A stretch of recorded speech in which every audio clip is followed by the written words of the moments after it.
My name is Dan Dugan, and I'm a Salt Lake City Council member for District 6.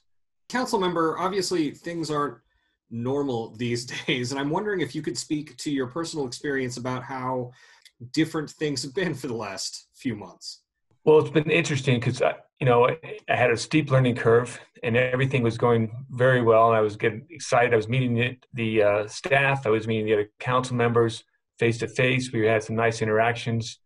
We go to Washington, D.C. for a conference. There's 6 of us there. One member wasn't there. So again, we're meeting each other. We're introducing ourselves to each other, and we're getting to know each other.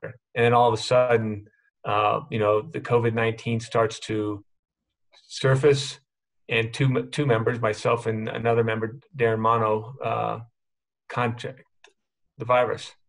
And then I would say all hell broke loose at that point. Can you talk to me about the process of realizing you should self-quarantine, the importance of that, and then the process, what was getting tested like, and how did you fare through the illness? So, it was starting to surface, and we all kind of knew what the symptoms were. And when I came home from Washington, D.C., I felt I had a headache, and I thought, well, maybe it's just dehydration, and it wasn't. I realized I did have a fever. My body was starting to ache a little bit. And at that point, I kind of thought, I probably have COVID-19. And I just realized I needed to self-quarantine for at least 14 days at that point. And the first couple of days, at very mild conditions, just a low-grade fever, but I couldn't get tested because I hadn't been in a hot spot. I hadn't been in contact with anyone who had known they had the virus, and I didn't really have any big symptoms. So I just stayed self-quarantined, and I stayed around the house. My wife and I took separate bedrooms. We used separate bathrooms. We tried to, keep our stuff in the kitchen separate. And then, the testing became more and more available.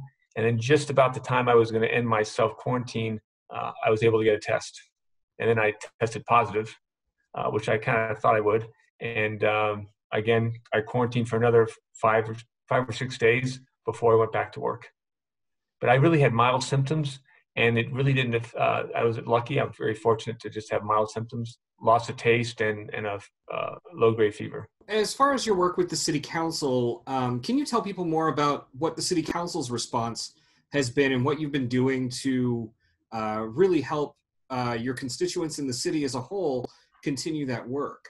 Well, a couple of things. Just the City Council, we need to make sure we're protecting everybody for the health side of the house, and making sure that they have all the facts that they need to know, and making sure they're abiding by certain things, staying at home if they're sick, washing their hands, the social distancing came about, the masks have come about, but also taking care of them on the economic side of the house. One of our first things was, the mayor first, declared an emergency to make sure that we could get funding if we needed it. The City Council also got $1 million, and we loaned out that $1 million to small businesses in the city, which is a big deal. 5 years payback, 0 interest.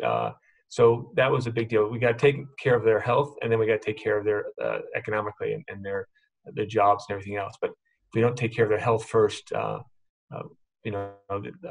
the most important thing.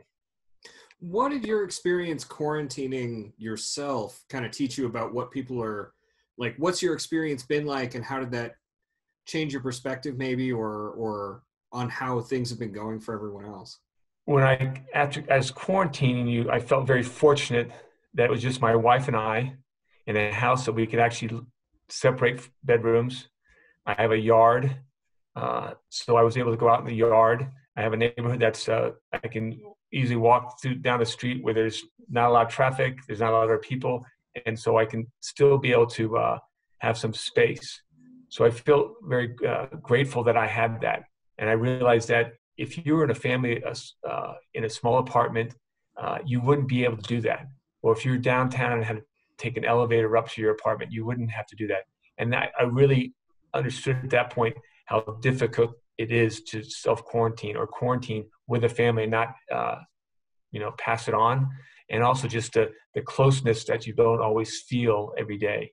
my wife and I were able to separate and still maintain our own space, so we wouldn't just have that tension. What is the most important bit of information you think constituents need to know right now, whether that's about masks or social distancing or the work of the city council? What's the most important thing that people should be aware of? I think right now, as far as the COVID-19 and what we need to do is we got to maintain our discipline. Yes, the governor, along with the county health and the city, have relaxed to orange, which allows us to have a few more freedoms. But we got to maintain our disciplines of staying home if we're sick, washing our hands, staying the social distancing, and making sure we wear our masks in public. Even though we've relaxed some of the restrictions, the virus still doesn't know that, and you need to make sure we stay disciplined in all those respects, because the weather's getting a lot nicer, and people want to say, "Oh, we relaxed the discipline from above. Now we're free to go." Well, we're not. We're still in the fight, and we need to maintain our discipline. For people who want to keep up with what you're doing with the city council, with meetings and information or whatever, where do you send constituents for more information? slc.gov. If you go there and you hit city council and then you go council meetings, and they have all the information for what our meetings are about, when they are, and they have the full agenda. And there's all sorts of Facebook contacts there, the TV, right? And they can also just call. So there's all sorts of methods for them to reach out and touch and ask questions and be involved. I just want to thank you for taking the time to talk to us and let you know, just on behalf of city staff and everything, we're very grateful that you were able to quarantine successfully and pull through with your health. Well, thank you very much for the interview. I appreciate it very much.